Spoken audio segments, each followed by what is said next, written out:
how to open Facebook Watch on mute. Hey everyone, welcome back to our channel.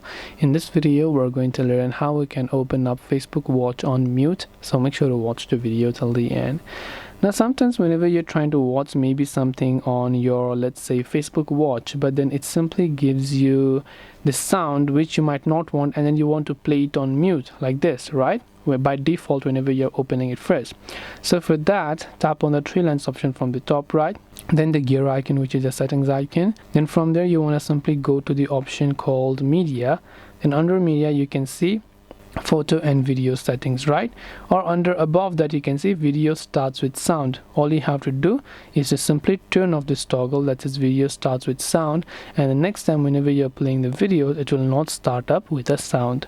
So I hope that this video helped you. If you have got any more questions, queries or doubts, feel free to also leave them down below. Thank you for watching and see you in the next video.